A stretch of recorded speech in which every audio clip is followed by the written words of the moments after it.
Bueno, pues bienvenidos a todos. En primer lugar, es un gran gusto de tener la oportunidad de presentar a todos vosotros. Bueno, está claro hoy en día que el sistema capitalista está roto. Más que eso, está claro que el capitalismo es una fuerza destructiva en la sociedad que descarta con frialdad las vidas de millones de personas en preferencia de sus ganancias.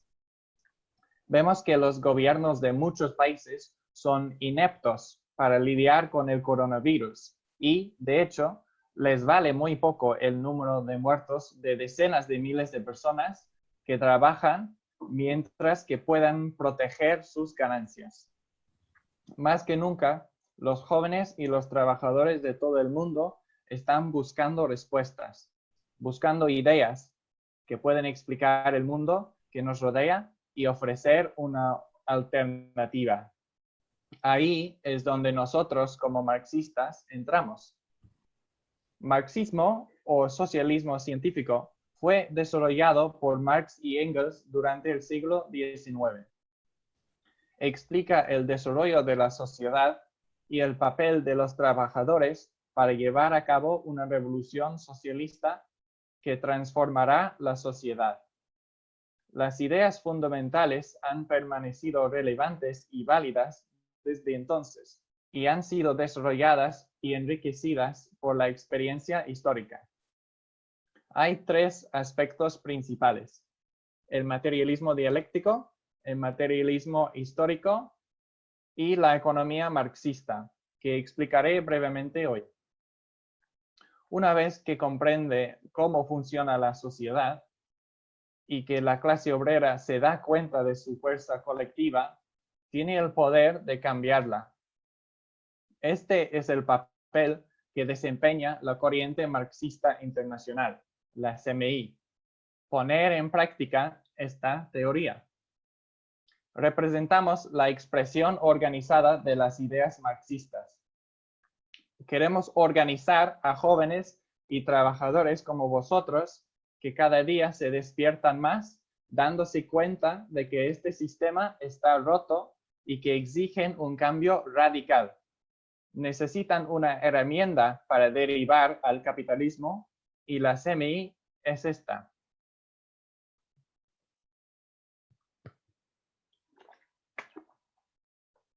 El primer elemento del marxismo es el materialismo dialéctico.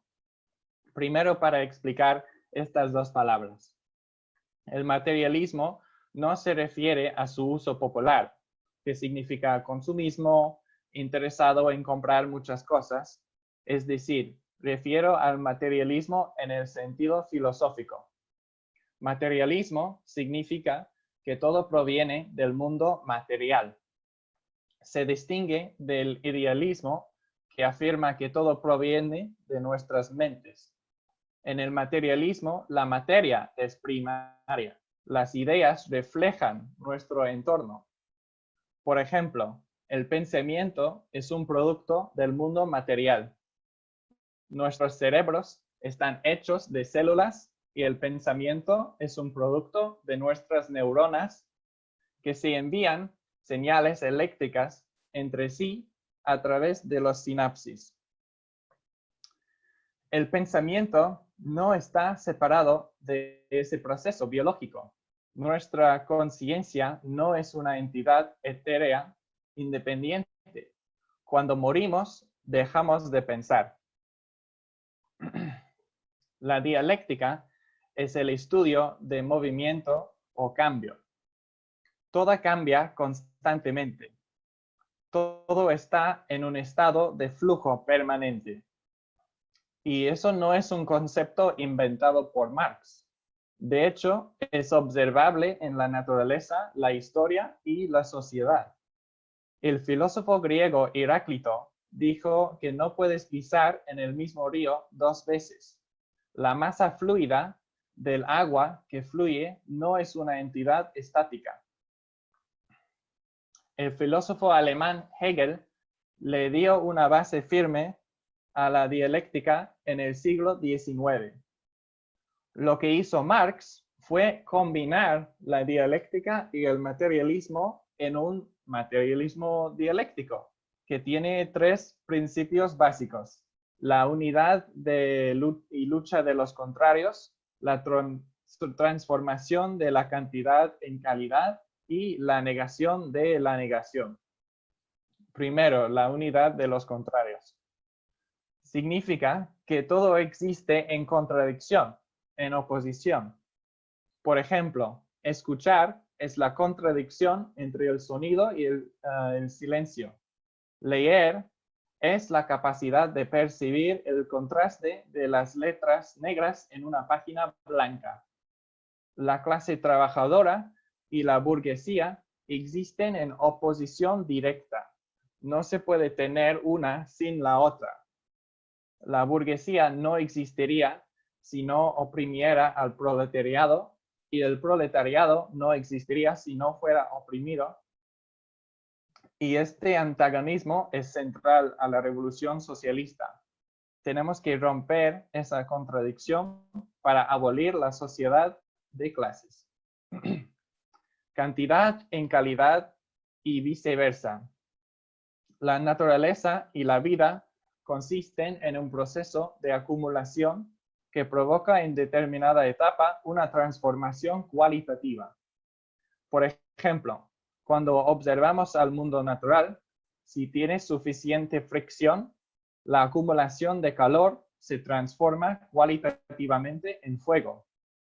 Otro ejemplo, lo que un científico es capaz de lograr es significativamente menor que un grupo de científicos colaborando a nivel internacional para producir el salto cualitativo necesario para la rápida producción y distribución de una vacuna del coronavirus.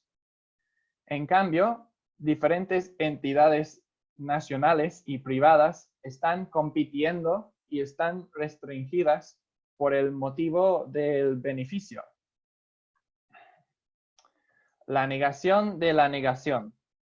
Suena muy técnico y complicado, pero lo que se describe esencialmente es el proceso de transformación en el tiempo. Por ejemplo, una colección de células en el seno se acumula y se convierte en un embrión que después del tiempo de gestación se da a luz y transforma en un bebé. El nuevo ser humano, en su nueva forma, ha negado el embrión que a su turno negó la colección de células en su concepción. Del mismo modo, nosotros, como marxistas, observamos que el socialismo se desarrolla dentro del seno del viejo sistema capitalista en forma de la organización de trabajadores, la lucha de clases y una creciente conciencia política. La nueva sociedad está lista para surgir y transformar el mundo en el que vivimos.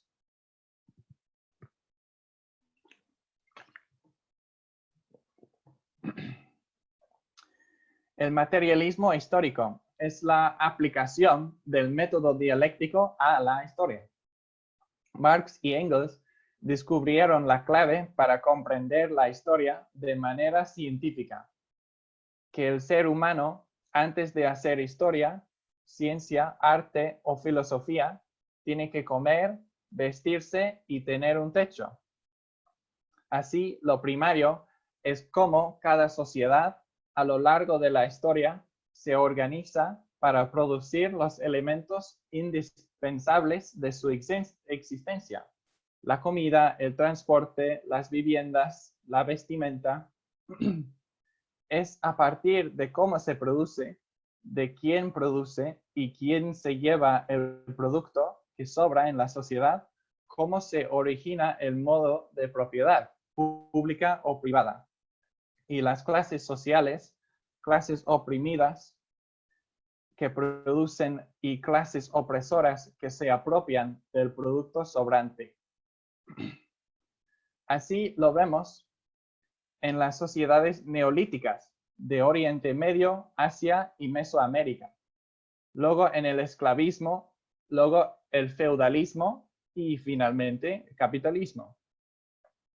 Para dar un ejemplo de este proceso histórico y cómo se desarrolla una parte, en la sociedad tribal hubo un sistema de comunismo primitivo. Compartieron todos los recursos y vivieron democráticamente como la forma más eficaz para sobrevivir. Con la revolución agrícola y el asentamiento de las comunidades, lo que se conoce como el Neolítico, surgió la propiedad privada y con esa la esclavitud de los prisioneros de los conflictos con otras tribus que los obligaban a trabajar en la tierra. Antes de la creación de la propiedad privada, los prisioneros de los conflictos simplemente se absorbieron en la tribu que se captaron a ellos. Entonces, tener esclavos le dio a la comunidad una ventaja económica y se desarrollaron más rápido que su competencia. De este modo, la esclavitud se convirtió en el nuevo modo de producción y de ahí la característica clave de la sociedad. De la sociedad. El antiguo comunismo primitivo fue negado por el proceso histórico porque dejó de ser la forma más eficaz o próspera de sobrevivir.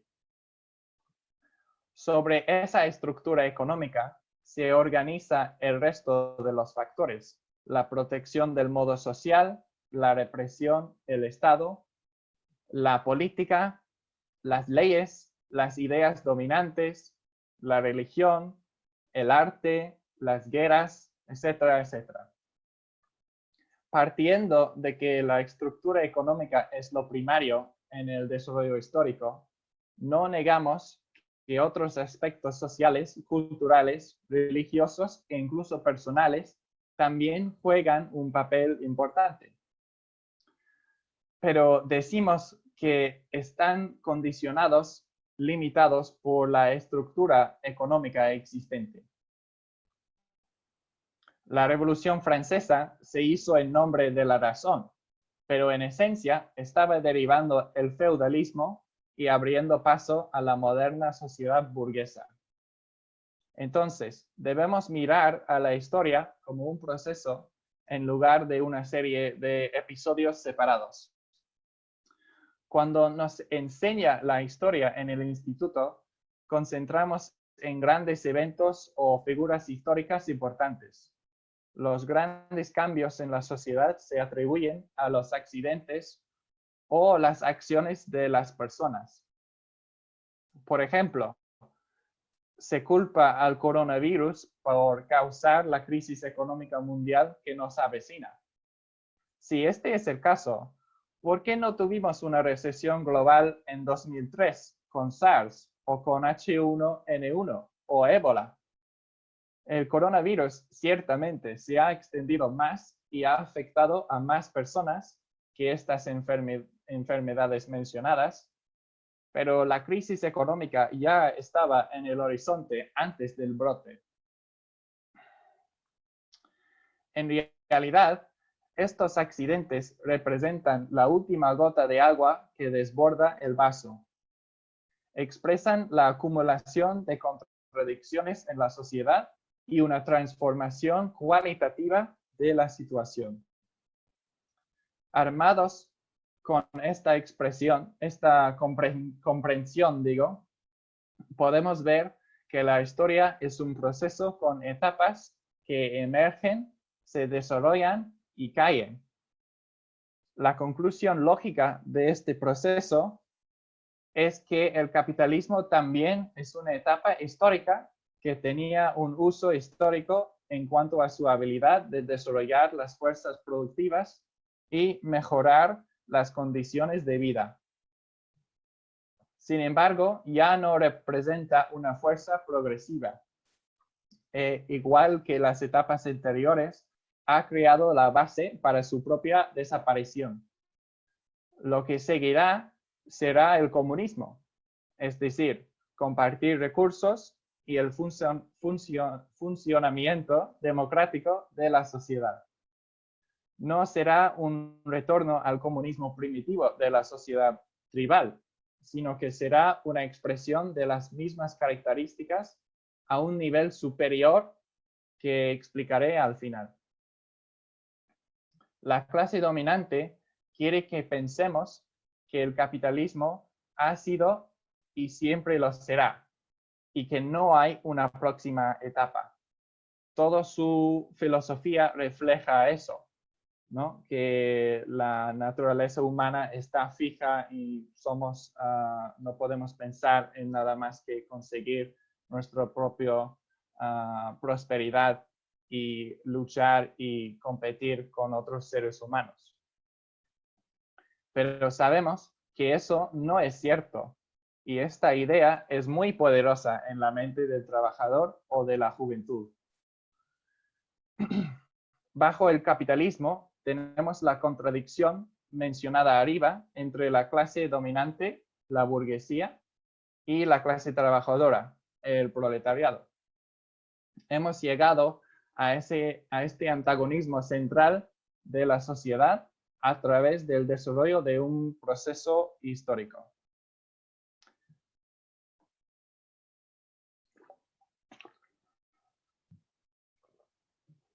En este momento debo aclarar, ¿qué es una clase?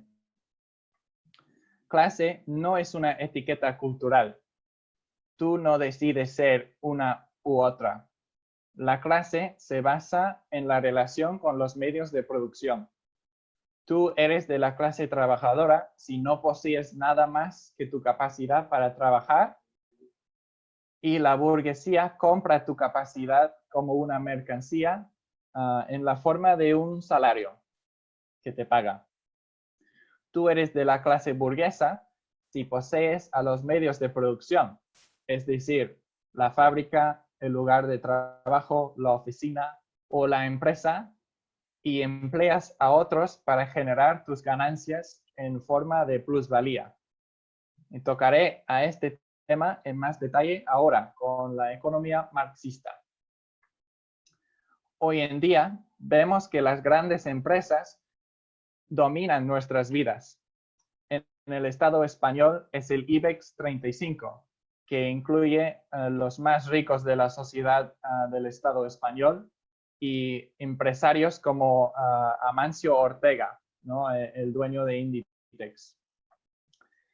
Estas empresas tienen un control concentrado en pocas manos de la producción a una escala masiva. Han sido capaces de concentrar este control debido a la competencia, las crisis y las guerras, desplazando a empresas más pequeñas y formando monopolios.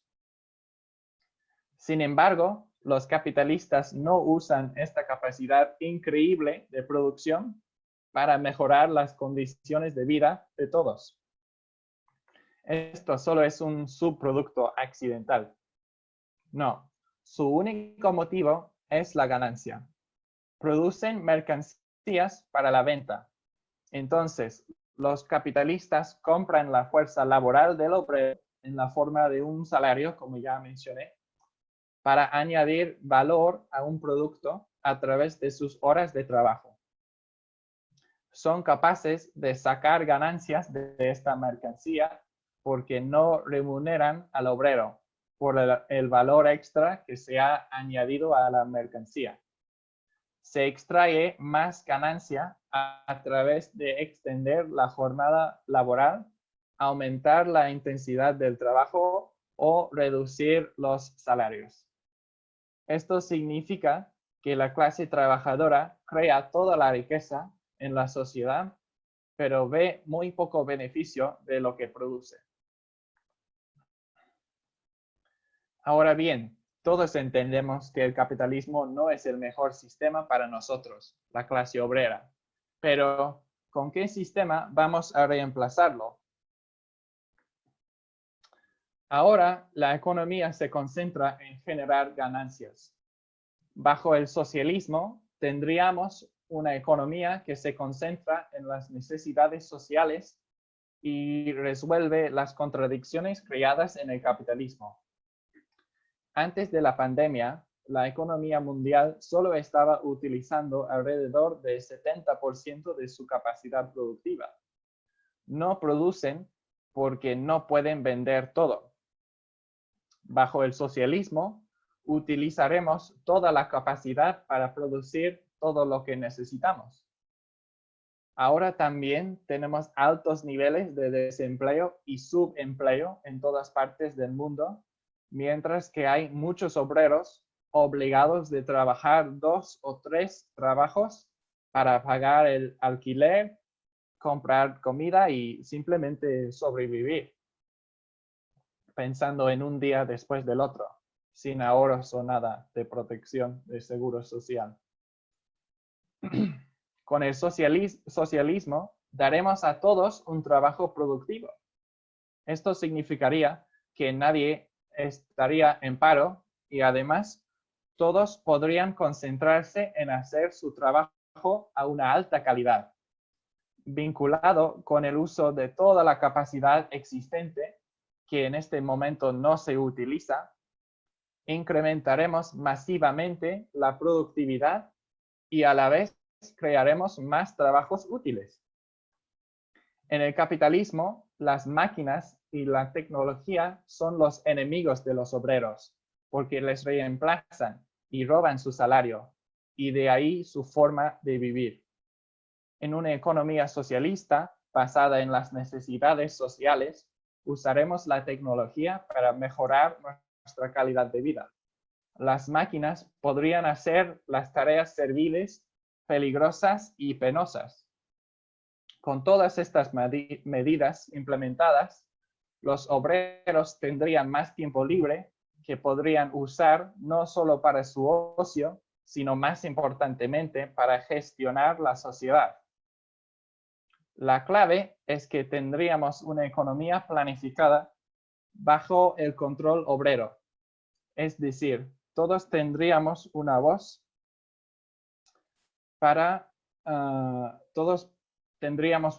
todos participaríamos en el proceso democrático de decidir qué hacer para mejorar la calidad de vida y avanzar la sociedad humana a niveles inimaginables. Sería un mundo socialista sin clases, sin fronteras, sin opresión y sin subyugación. Suena como un sueño utópico, ¿no? Es lo que mucha gente dice cuando expresamos estas ideas. Pero es totalmente realizable e históricamente necesario. Como dije, el capitalismo ha desarrollado la base material para el socialismo mediante el desarrollo del antagonismo, de las contradicciones de clase. La globalización y las corporaciones internacionales que podemos expropiar para planificar de manera efectiva la economía mundial bajo el control de los trabajadores. El capitalismo ha sobrepasado a su utilidad, pero la burguesía no se rendirá sin luchar. Es la tarea de la clase obrera de derrocar el capitalismo y emancipar a todos los grupos oprimidos en la sociedad.